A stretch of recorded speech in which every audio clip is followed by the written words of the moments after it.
It's time for another matchup in the greatest of all time Mayans MC characters. Today we have Devante, a guy that liked to take swords to people's heads, and we've got Taza, a guy that liked to take a sword to people's arses. Welcome back, guys, to Fog Entertainment. Yeah.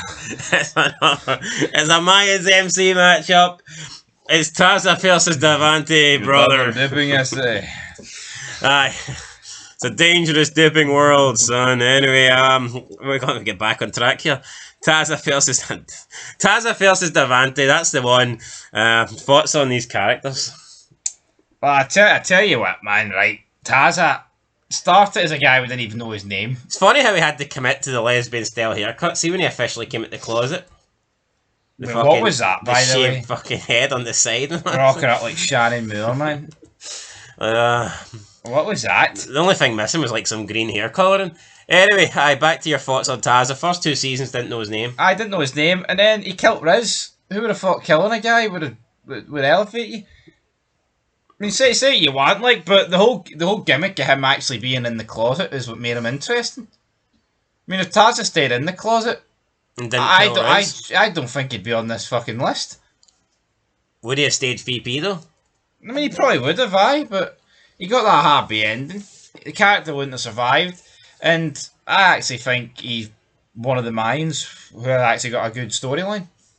No, he did, but I would argue that most of them, the longer the show went on, got good storylines, or at least they made an attempt.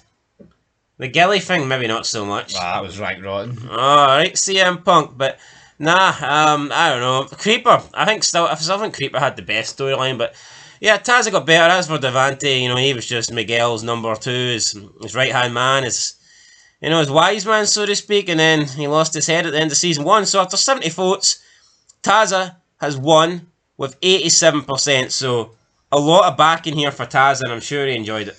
Oh, yeah, he always loves a wee bit of backing, does Taza. I mean, I like Devante, right, don't get me wrong, but I think there's just a lot of people that'll be we've rewatched the show a lot, right? But his significance, it's irrelevant. I feel like Taza, after he kills Riz, is pretty big. Yeah, but what I will say about Devante is, I think he was hard done by. I think Miguel pretty much jobbed him out here.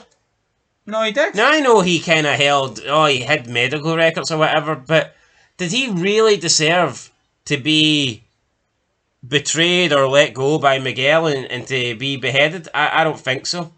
Especially against the enemy that he thought him and Miguel were going up against. No, he didn't. He didn't deserve that. I thought he got treated absolutely disgustingly. And then you've actually got to look at the simple fucking fact of the matter is with Devante, you've got him looking after the cartel where Jose Galindo, Senor Galindo, and he gets flung to the absolute wolves over nothing, over fucking medical documents. Like, medical documents? Crazy when you think about it, isn't it? Like, this guy, it's been like a long-term advisor. It's ridiculous. I just don't understand it, man. Honestly, I can't think of a TV show where a guy's been killed for, like, less of a reason. In such brutal fashion to the enemy, of all people. You're right, he got done dirty, and I would have liked to have seen a bit more of him, but he was like one of the big deaths towards the end here, wasn't he? No, certainly he was the big death of season 1. Can't really think of anybody else that tops the Devante death, to be honest. It was the Devante death was the Devante death, but either way, I personally didn't really enjoy the guy. I mean, he was all right. He was all right, but nah.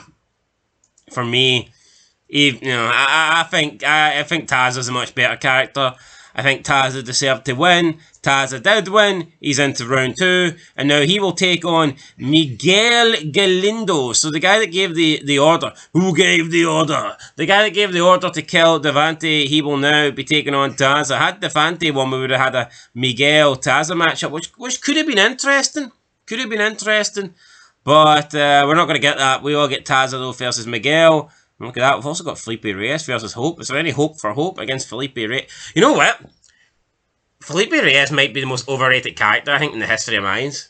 A guy that literally did fuck all apart from act depressed. The amount of comments we got about... Oh, but you haven't seen the real Felipe? Ignacio Cortina. Aye, well, you know what? We got him in episode 9 for like 2 seconds and then he died. I mean... I can't believe died off screen. Look what happened to Sam Dino. Massacred. Wait, what actually happened to him again? He got killed, but what did we... Sam Dino, 4 members sneaked into his house and he got shot and then he... We didn't see a body, didn't we? No. The episode just ended, then the finale started and he was in a coffin.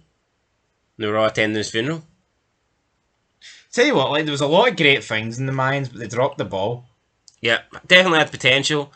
But yeah, for me, Felipe Reyes, an overrated character, but he got past Trini. Hope got past Officer Frankie Rogan. Miguel struggled, to be honest, and in the end he did get past Cody, but not by much. And Taza got past Devante. So that is it for them. Up next, guys, in the community section, you can vote on the next round. It is Canche versus Hobart.